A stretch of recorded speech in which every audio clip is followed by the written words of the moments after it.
Hello મિત્રો, કેમ છો બધા? મજામાં? અમારું ટાઇટલ જોઈને તો તમને ખબર પડી ગઈ હશે, થંબનેલ જોઈને. તમારું બધાનું સ્વાગત છે અમારા નવા વિડીયોમાં. આજે અમે આવી ગયા છે સપ્તેશ્વર મહાદેવ, જે ભોળાનાથનું મહાદેવ કહેવામાં આવે છે. આ સપ્તેશ્વર મહાદેવનું રહસ્ય અમારા વિડીયોમાં તમને બતાવીશું કે કેવું છે સપ્તેશ્વર મહાદેવનું નજારો. આ તમે જોઈ શકો છો પાછળ વહેતી નદી. આ સપ્તેશ્વર મહાદેવનું અંદરથી કેવું છે, શું છે, બધું તમને અમારા વિડીયોમાં તમને બતાવીશું. સપ્તેશ્વર મહાદેવનું એક તો પહેલું રહસ્ય છે કે જે અંદર પાણી આવે છે. અત્યાર સુધીના બધા સાયન્ટિસ્ટો આવી ગયા છે, પણ પાણી ક્યાંથી આવે છે એ કોઈ અત્યાર સુધીનો ઉકેલ કરી શક્યું નહીં. જે સપ્તેશ્વર મહાદેવના સ્થાન ઉપર જે આ થાય છે પાણીનું નિકાલ, એ કોઈ અત્યાર સુધી શોધી શક્યું નહીં. ભર ઉનાળો હોય તો બી પાણી આવે છે. આ જે સપ્તેશ્વર ખરા એ સપ્તનાથ મહાદેવના નામ પરથી સપ્તેશ્વર મહાદેવ નામ પડ્યું. આ સપ્તેશ્વર મહાદેવમાં 7 ઋષિમુનિઓ હતા, એમને તપ કર્યું હતું, અને એ તપના કારણે જે હિન્દુ ધર્મના પૌરાણિક ગ્રંથો ઉપરથી જાણવા મળેલું છે કે આ જે સપ્તેશ્વર મહાદેવ ખરા એમાં જે 7 ઋષિમુનિઓ હતા એમને જે તપ કર્યું હતું, એના તપથી આ જે જગ્યાનું સ્થળ સપ્તેશ્વર મહાદેવના નામથી ગણવાય. જે મહાદેવના ભક્ત હતા 7 ઋષિમુનિઓ, એ સાતેના નામ કહીએ છીએ. એક પહેલા નંબર ઉપર આવે છે કશ્યપ મુનિ, પછી બીજા નંબર ઉપર આવે વરિષ્ઠ મુનિ, ત્રીજા નંબર ઉપર આવે છે વિશ્વામિત્ર મુનિ, ચોથા નંબર ઉપર આવે છે ભારરાજ મુનિ, પાંચમા નંબર આવે છે શત્રુ મુનિ, છઠ્ઠા નંબર આવે છે જન્મદારી મુનિ, અને સાતમા નંબર આવે છે ગૌતમ ઋષિ મુનિ. આ જે સાતે હતા એ જુઓ છો તમે અમારા વિડીયોમાં કે પાણી ક્યાંથી આવે છે કોઈ અત્યાર સુધી ગોતી શક્યું નથી. આ પાણીનો છેક સુધી બહાર જાય છે, અને જે બહાર કુંડ બનાવેલો છે એ કુંડમાં તમને ત્યાં અભિષેક કરવા મળે છે. અને આ અભિષેકવાળું પાણી ગમે એટલું તડકો હોય, પાણી નદી સુકાઈ ગઈ હોય, આ જે સાબરમતી નદી છે એ ગમે એટલી સુકાઈ ગઈ હોય તો પણ ત્યાં પાણી ચાલુ જ રહેશે. 24 કલાક 365 દિવસ પાણી હોય છે. એટલો મહાદેવનો આશીર્વાદ છે, મહાદેવનો શ્રાપ છે કે જે 7 ઋષિમુનિઓ હતા એને જે તપ કર્યું હતું આ એમનું ફળ છે. અત્યારે તો ચોમાસાની સિઝન છે એટલે થોડો વરસાદના લીધે પાણી ભરેલું જ રહે છે, અને શ્રાવણ મહિનાની અંદર પબ્લિક બહુ અસંખ્ય પબ્લિક જોવા મળે છે. મેળો એક હોય છે. અમે તમને અમારું સપ્તેશ્વર મહાદેવનું ત્યાંનું માર્કેટ પણ બતાવીશું. ત્યાંના જે હોલ હોય છે કે જે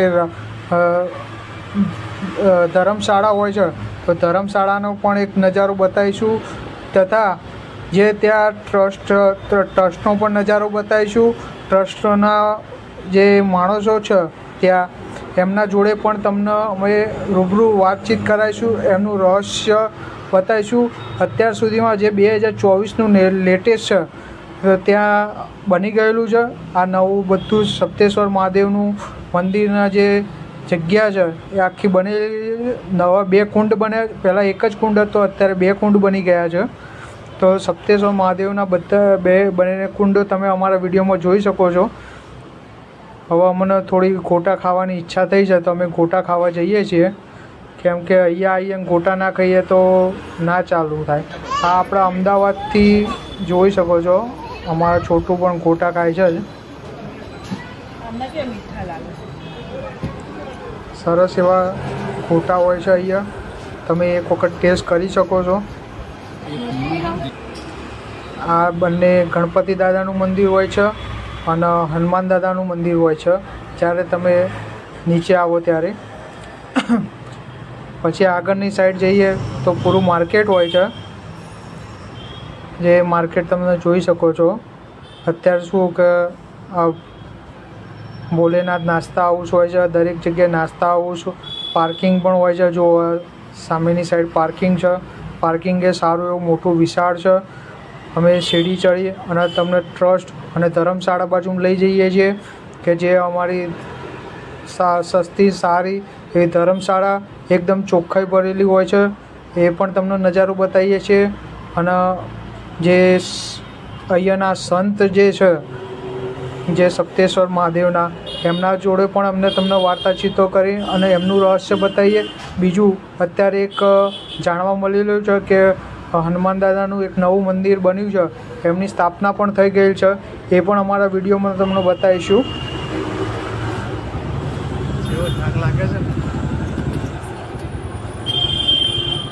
સીડી ચડીએ એટલે થોડો થાક લાગે જ છે.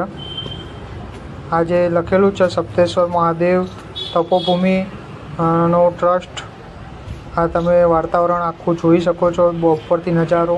આ સામે ધર્મશાળાઓ છે, જેમાં ધર્મશાળાઓમાં અમુક પૈસા આપવાના હોય તમને, ત્યાં બધી સગવડ અહીંયા જોવા મળે છે તમને. અમારા વિડીયોમાં કન્ટિન્યુઅસ બન્યા રહો. હેલો ફ્રેન્ડ, કેમ છો બધા? મજામાં?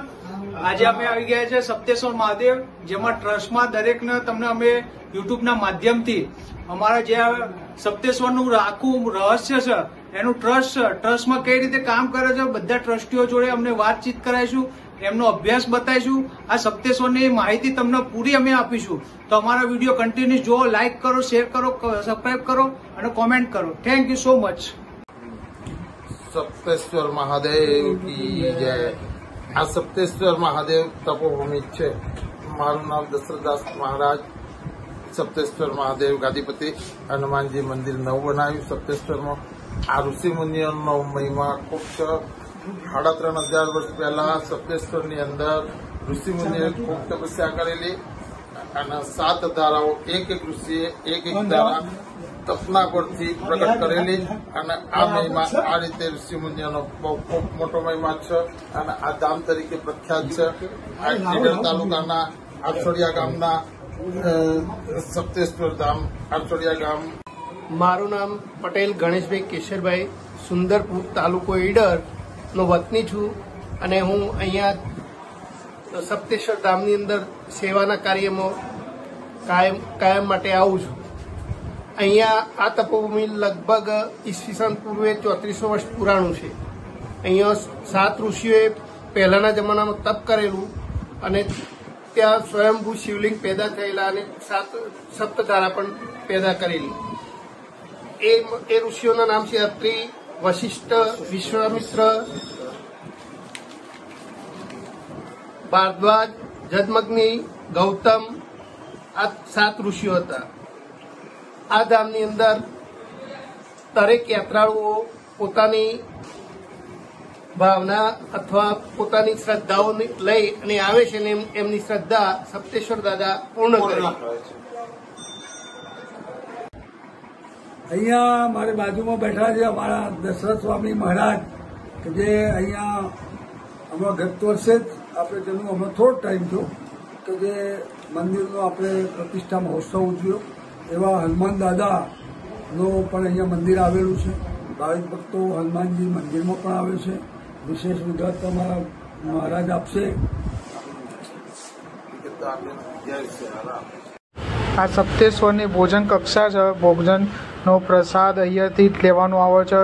આ એમનો એક હોલ હોય છે, તમને હોલ પણ બતાવીએ છીએ અમારા વિડીયોમાં, કે જે કેન્ટીન આખું હોય છે, એ કેન્ટીન હોય છે એ બતાવવામાં આવે છે.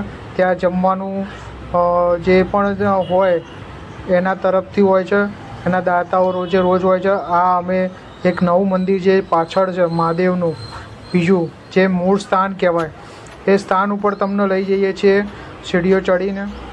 તો આટલી અમે મહેનત કરીએ છીએ. તો અમારા વિડીયોમાં કન્ટિન્યુઅસ બન્યા રહો. લાઈક કરો, શેર કરો, કોમેન્ટ કરો, સબસ્ક્રાઈબ કરો, જેથી કરીને અમને પણ એક જુસ્સો રહે કે ના અમારો વિડીયો સારો બધા લોકો જોવે છે, તો અમને બનાવવાની થોડીક મજા આવે. તો તમે આ જગ્યા ઉપર ના આવ્યો તો એક વખત આવી જાઓ. અમદાવાદથી 80-90 કિલોમીટરની આસપાસ તમને આ જગ્યા પડે છે, જે વિજાપુર રોડ ઉપર આવેલું છે. અમને તમે લાઈવ દર્શન પણ બતાવીએ છીએ, જોઈ શકો છો મંદિરની અંદર. શ્રી મહાદેવ આપણા ભોળેનાથ એવા. જય ભોળેનાથ, જય ભોળેનાથ. હવે અમને તમને લઈ જઈએ છીએ બીજા એક હનુમાન દાદાનું નવું જે મંદિર બન્યું છે. એમની જે પૂજારી હતા, આ એમની જે સ્થાપના જગ્યા છે. આ હનુમાન દાદાનું નવું એક મંદિર બન્યું છે જેની સ્થાપના થઈ ગયેલી છે, એનું તમને મંદિર પણ અંદરથી જઈને તમને નજારો બતાવીશું. અને જે આ મંદિર સપ્તેશ્વરના આપણા જે દશરથ મહારાજ હતા, તો એ દશરથ મહારાજ એ આપણા જે હનુમાન દાદાના મંદિરનું બધું જ જોવે છે. ત્યાં જ એમનું સ્થાન આપેલું છે કે મંદિરની બધી દેખરેખ રાખે છે હનુમાન દાદાની. તો હનુમાન દાદાના તમે દર્શન કરી શકો છો, તમને લાઈવ દર્શન બતાવીએ. આ જગ્યા ઉપર તમે ના આવ્યા હોય તો એક વખત મુલાકાત કરો. જે 2024નું નવું લેટેસ્ટ છે સપ્તેશ્વર મહાદેવ, આ તમે જોવાલાયક છે. એની કહાની, એનો વાસ્તવિકતા ખરેખરમાં એક અદ્ભુત છે કે અત્યાર સુધીના વૈજ્ઞાનિકો, સાયન્ટિસ્ટો બધા જ પાછળ રહી ગયા, પણ હજી સુધી પાણીનું કોઈ રહસ્ય શોધી શક્યું નથી. અને સારી એવી જમવાની પણ અહીંયા સગવડ હોય છે. તો તમે એક વખત મુલાકાત કરો અને આ નવા હનુમાન દાદાના મંદિરમાં પણ એક વખત મુલાકાત કરો.